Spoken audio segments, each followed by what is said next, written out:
Hello दोस्तों, आप लोगों का अपने YouTube चैनल जेनिथ क्लासेस 91 पर स्वागत है। आज हम लोग यहाँ पर कक्षा 12 की रसायन विज्ञान में सीखने वाले हैं द्वितीय कोटि की अभिक्रिया और द्वितीय कोटि की अभिक्रिया के लिए वेग स्थिरांक की गणना। तो बहुत लोगों के कमेंट थे द्वितीय कोटि की अभिक्रिया के लिए जो वेग स्थिरांक की गणना है वो समझ में नहीं आती है। तो दोस्तों इस क्लास में हम इस डाउट को क्लियर करने वाले हैं कि द्वितीय कोटि की अभिक्रिया के लिए वेग स्थिरांक की गणना कैसे की जाती है। तो दोस्तों बने रहिए इस वीडियो में और सीखिए इस चीज़ को आसानी से। तो सबसे पहले यहाँ पर हम डिफिनीशन लिखेंगे द्वितीय कोटि की अभिक्रिया। तो हेडिंग हमारी रहेगी द्वितीय कोटि की अभिक्रिया।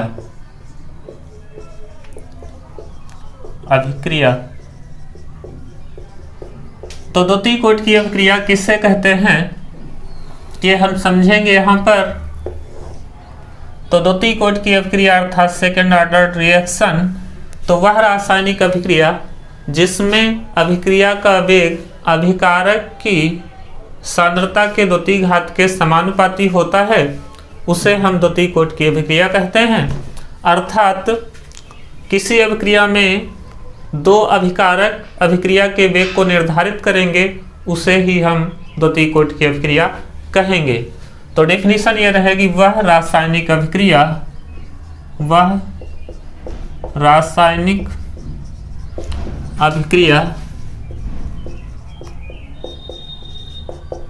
जिसमें अभिक्रिया का वेग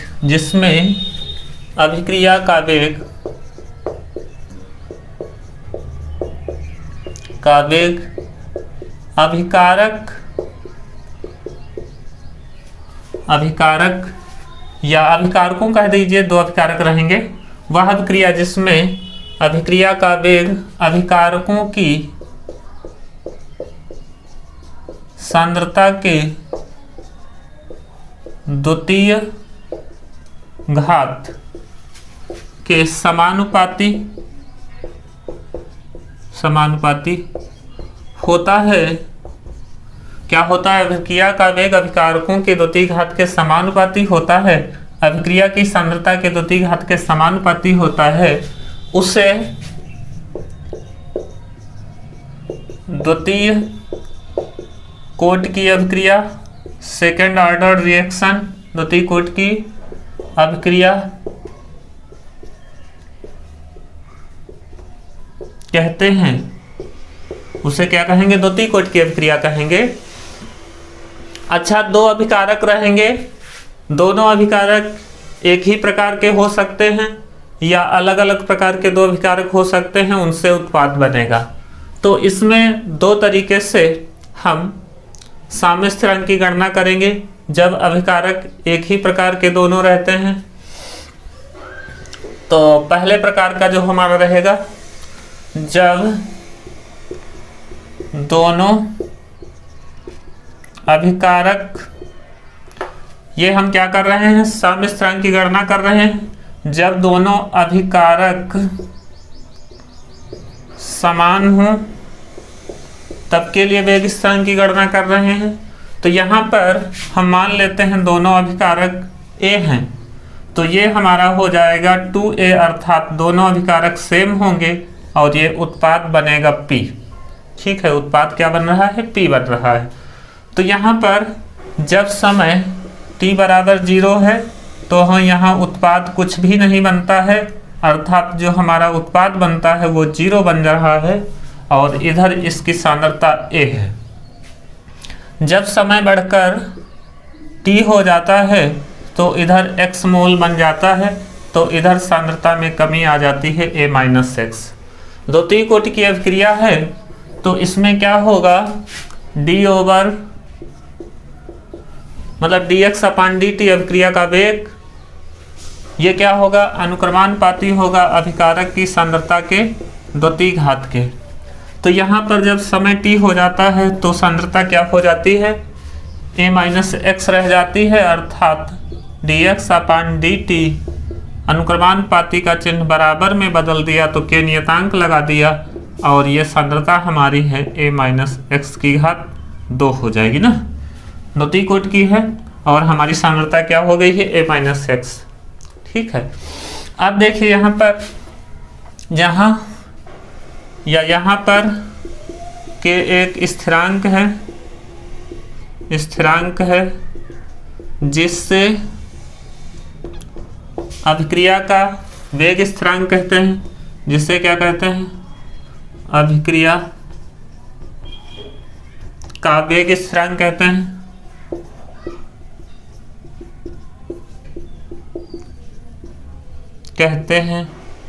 ठीक है, इतनी बात आप समझ गए होंगे, क्योंकि हर एक अभिक्रिया के लिए हम के ही नियतांक का यूज कर रहे हैं। तो यहाँ पर क्या हो जाएगा, जरा x वाले पद एक पास ले लें तो ये हमारा हो जाएगा मान dx upon a minus x की घात 2, नीचे चला जाएगा dx के, इधर क्या हो जाएगा k dt।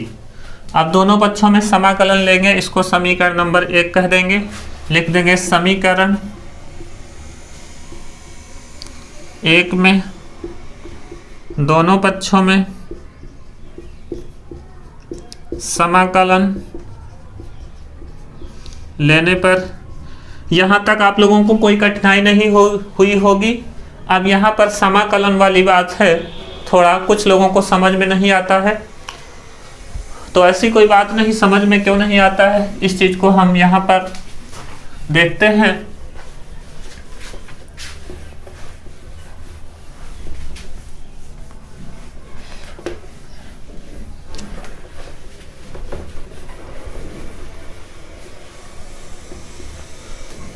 देखिए दोनों पक्षों में समाकलन लेंगे तो क्या करेंगे, देखिए यहाँ पर dx ऊपर है समाकलन, और इसको हम क्या ले सकते हैं, a माइनस एक्स की पावर -2 ऊपर ले जाएंगे, ये dx रहेगा, इधर इंटीग्रेशन है अर्थात इंटीग्रेशन ले लेंगे।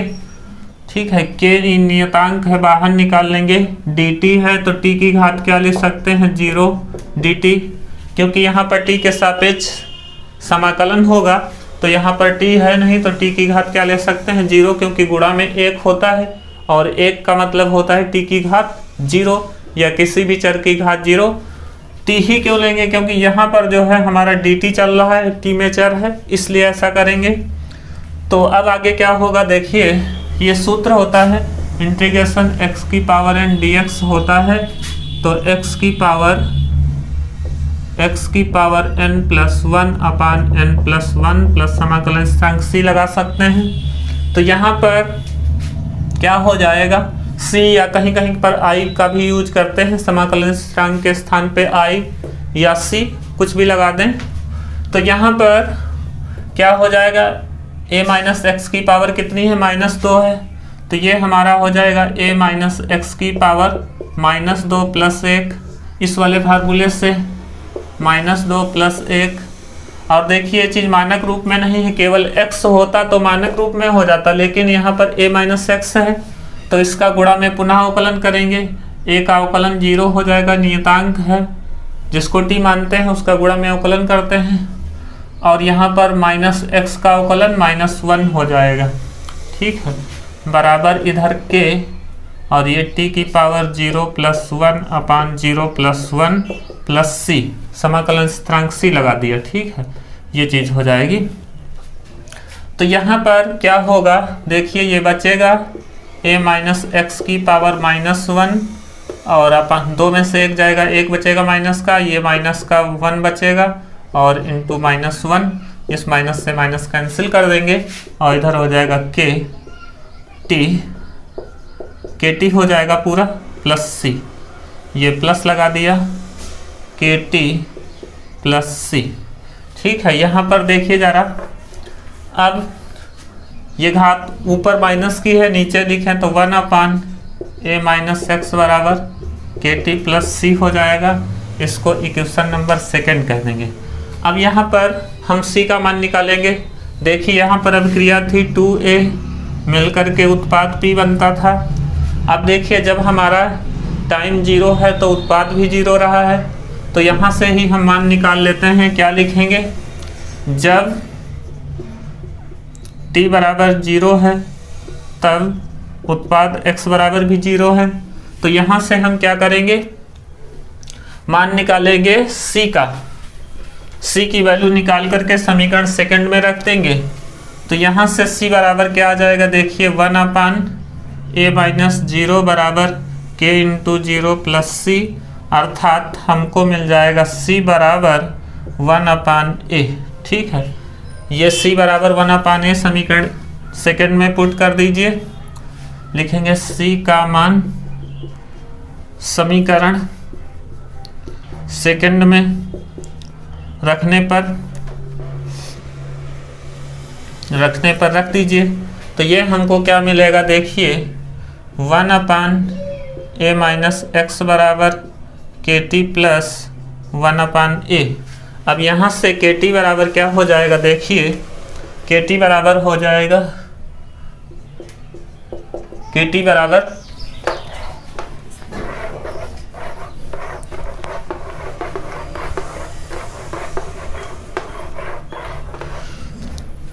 kt बराबर हो जाएगा 1/a-x माइनस 1/a। इसको हल कर ले, kt equal to a minus x plus हो जाएगा, एलसीएम लेकर के आप समझ रहे होंगे, और a माइनस x, a से a कैंसिल हो जाएगा, kt बराबर हो जाएगा x/a और a माइनस x।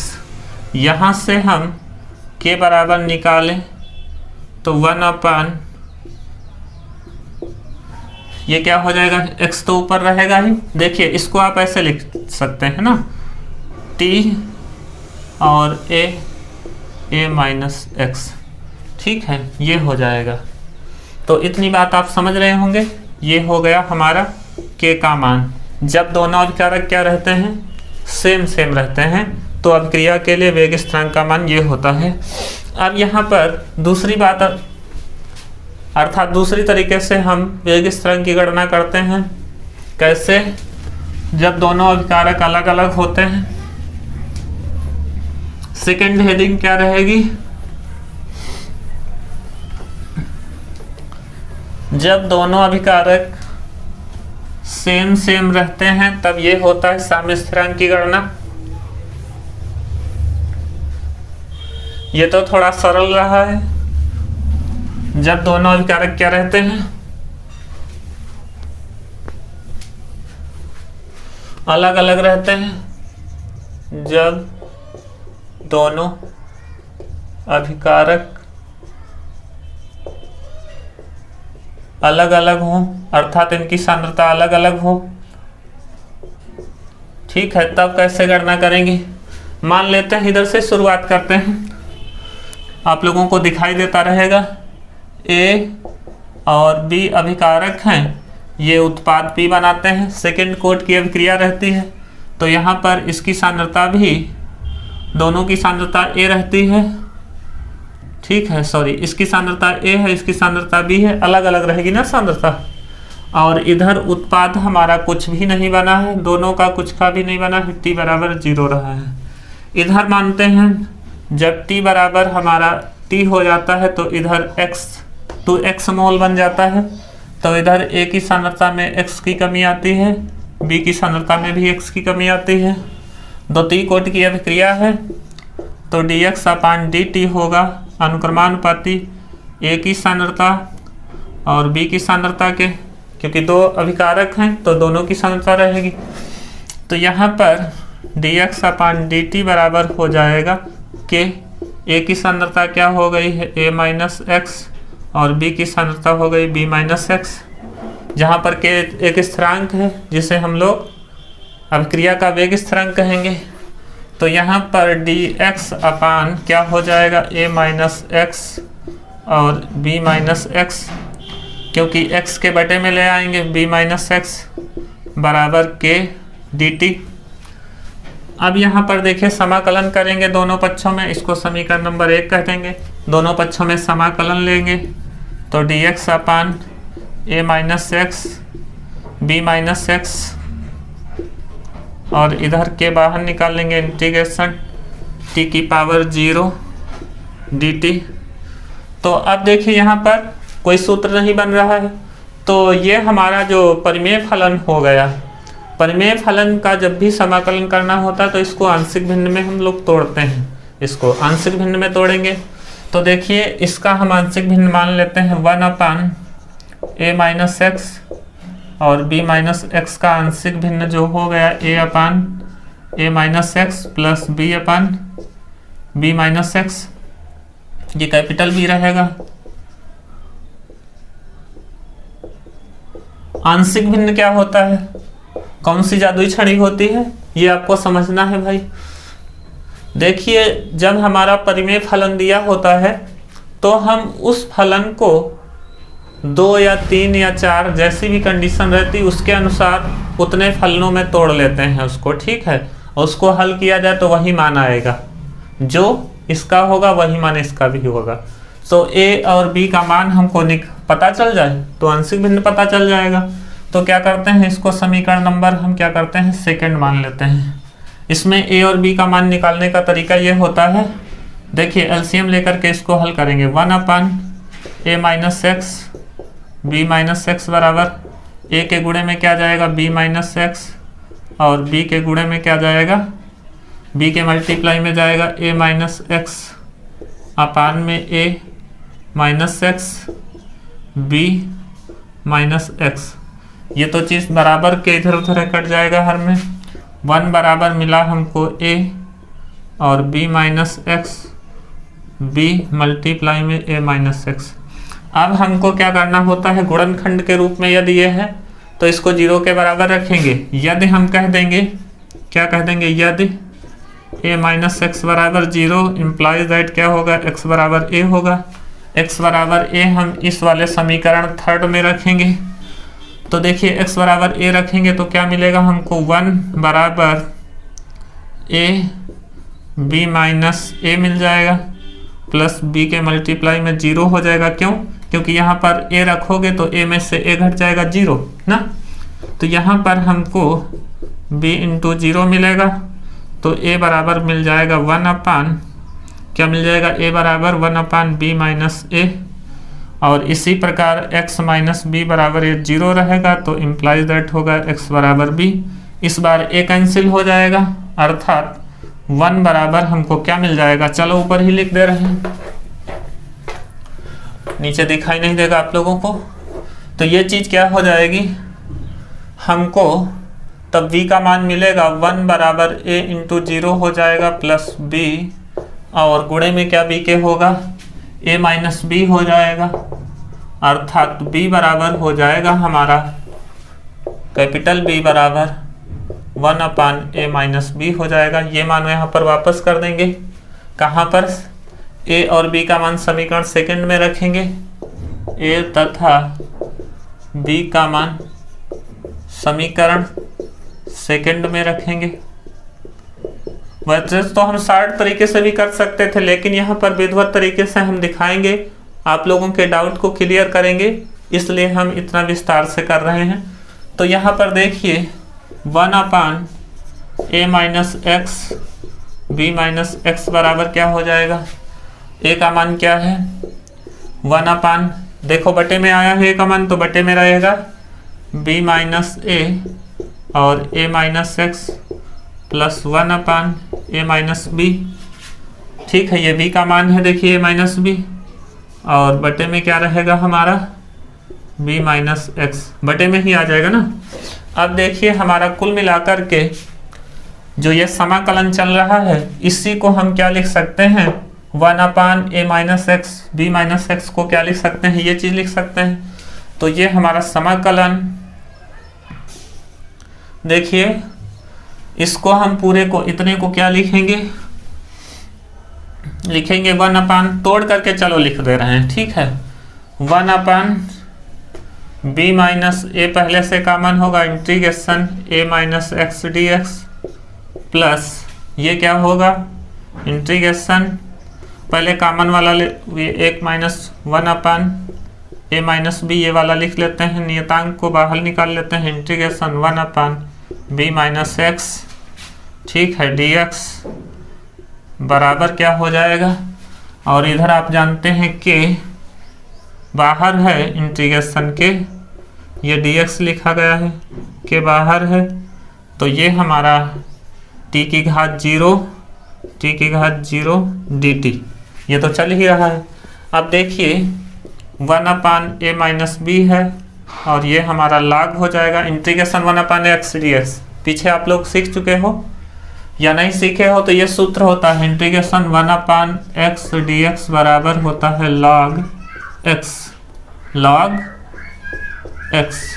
ठीक है, यही चीज़ हो जाएगी यहाँ पर, तो log आएगा और क्या आएगा बताइए, a-x, और ये मानक रूप में नहीं है इसलिए माइनस चिन्ह और आएगा।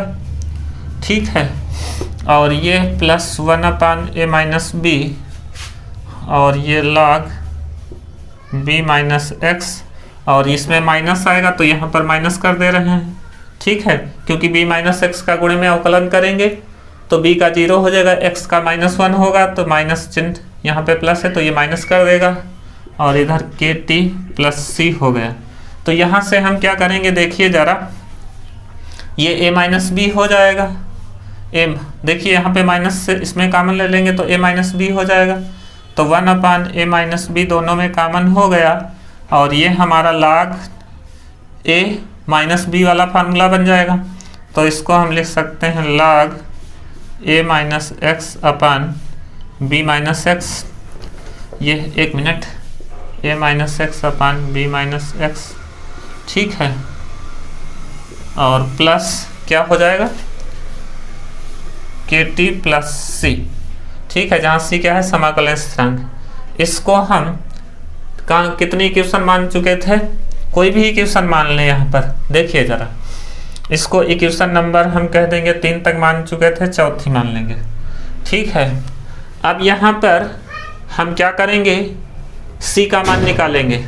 तो c का मान क्या हो जाएगा देखिए ज़रा, c का मान हमारा क्या हो जाएगा, जब यहाँ पर देखिए t बराबर 0 है तो उत्पाद 0 0 रहा है, तो ये हमको मिलेगा 1/a-b और log क्या हो जाएगा, a/b हो जाएगा, 0 0 रखेंगे, बराबर kt 0 हो जाएगा, c का मान जो आया है हमारा इतना, ये समीकरण कहाँ पे रख देंगे, ये समीकरण नंबर 4th में रख देंगे। लिखेंगे c का मान समीकरण 4th में रखने पर इतना मिटा सकते हैं हम।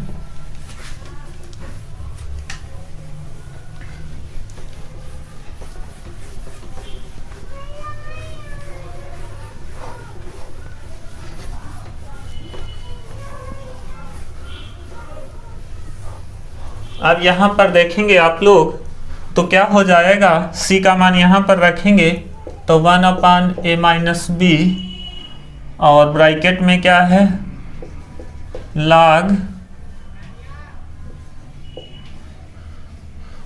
क्या है, a-x/b-x है,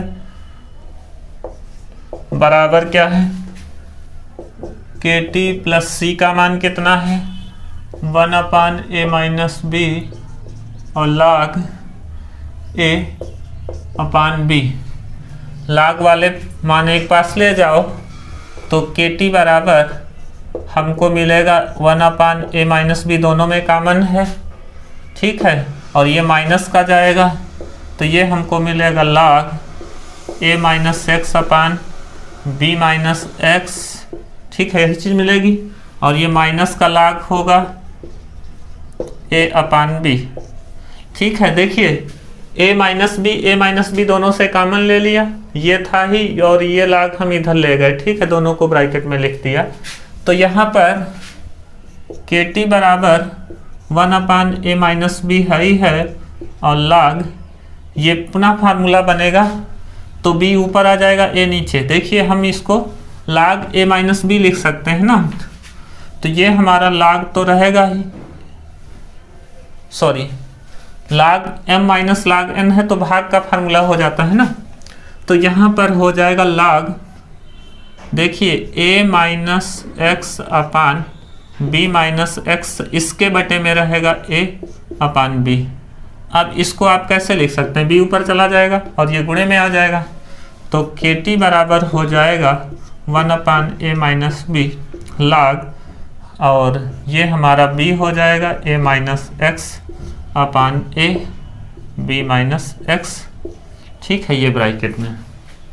अब यहाँ पर आधार में क्या चल रहा है, e चल रहा है। e को यदि हम आधार 10 में बदलें तो 2.303 से मल्टीप्लाई करना पड़ेगा, या फिर इतना ही रहने दें। यदि बदलना चाहें तो हम ये कह सकते हैं के बराबर ही निकाल लेते हैं। ठीक है, k बराबर 1/t(a-b) इंटू 2.303, या अब 303 यहाँ पर लिख दीजिए, 2.303 log आधार में 10 हो जाएगा, और इन ब्रैकेट b a-x/a और b-x, और ये हमारा मान हो जाएगा साम्य स्थिरांक का। जब दोनों अभिकारकों की सांद्रता अलग अलग होता है तो द्वितीय कोटि की अभिक्रिया के लिए साम्य स्थिरांक का ऐसा मान आता है। अब हम यहाँ पर इतना मान नोट करेंगे आप लोग, इसके बाद हम द्वितीय कोटि की अभिक्रिया के गुण पढ़ लेते हैं यहीं पर। हाँ, द्वितीय कोटि की अभिक्रिया के लक्षण या गुण या विशेषताएं। इसके आगे आप क्या लिखेंगे, हेडिंग डालेंगे द्वितीय कोटि की अभिक्रिया के लक्षण, द्वितीय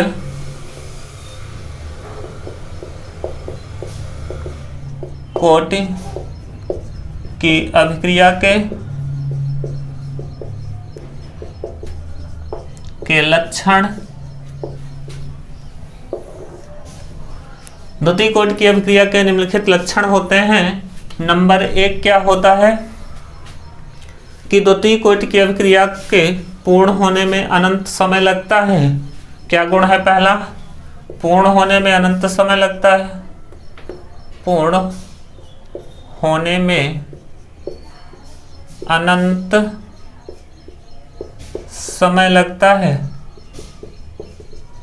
अभिक्रिया पूर्ण होने में क्या लगता है, अनंत समय लगता है।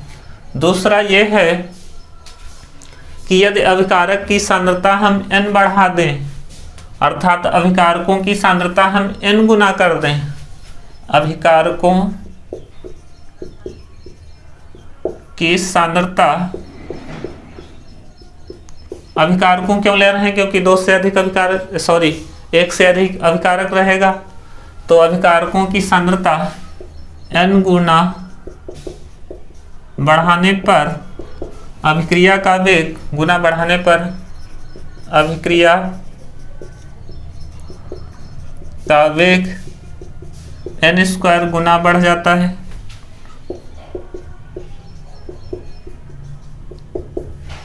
ठीक है। तीसरी बात क्या रहेगी कि अभिक्रिया का जो वेग स्थिरांक है वो समय और A और B की सांद्रता पर निर्भर करता है।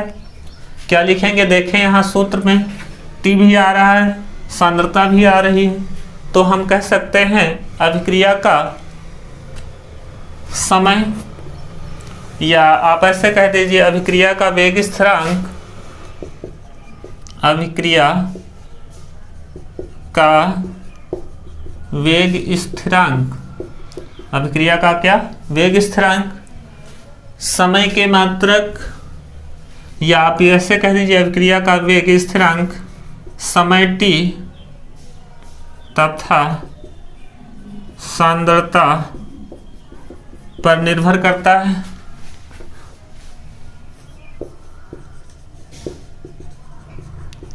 है। अब यहाँ पर ये हम 3 गुण कर लिए, अर्थात लक्षण हो गए 3 द्वितीय कोटि की अभिक्रिया के। अब यहाँ पर कुछ एग्जाम्पल भी सीख लेते हैं द्वितीय कोटि की अभिक्रिया पर, क्योंकि द्वितीय कोटि की अभिक्रिया पर जितना भी कुछ मैटर है वो सारा इसी क्लास में कवर कर लेते हैं। तो अगली हेडिंग रहेगी, छोटी सी हेडिंग लगा लेंगे, कोई बहुत बड़ी हेडिंग नहीं है। लिखेंगे द्वितीय कोटि की अभिक्रिया के उदाहरण, एग्जाम्पल, सेकेंड ऑर्डर रिएक्शन के एग्जाम्पल। तो उदाहरण क्या रहेंगे,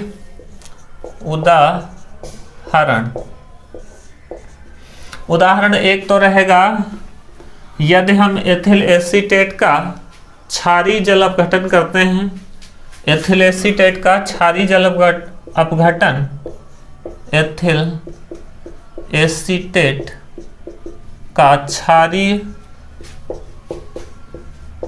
जल अपघटन, ये द्वितीय कोटि की अभिक्रिया का उदाहरण है।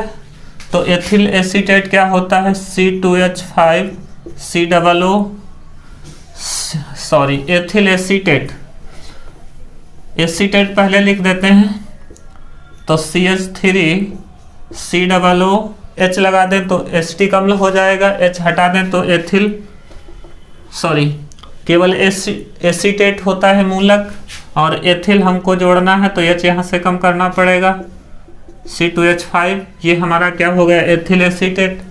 इसका क्षारीय क्षार हम क्या ले लेते हैं, NaOH ले लेते हैं या KOH, इसका क्षारीय जल अपघटन करते हैं तो हमको क्या प्राप्त होता है, सोडियम एसीटेट अर्थात CH3 COONA प्लस हमारा बनेगा एथिल एल्कोहल C2H5OH। तो ये क्या है, द्वितीय कोटि की अभिक्रिया का उदाहरण है, क्योंकि यहाँ पर अभिक्रिया का वेग एथिल एसीटेट तथा क्षार दोनों की सांद्रता पर निर्भर करता है। दूसरा एग्जाम्पल है ओजोन का अपघटन, ओजोन का अपघटन डिकम्पोज। तो यहाँ पर क्या होगा, ओजोन होता है O3 और इसके 2 अणु ले लें, अर्थात 2 अणु रहेंगे तभी द्वितीय कोटि की अभिक्रिया होगी। तो यहाँ पर 3O2 में टूट जाता है ये। तीसरा एग्जाम्पल एक और देख लेते हैं, नाइट्रोजन डाइऑक्साइड का अपघटन, नाइट्रोजन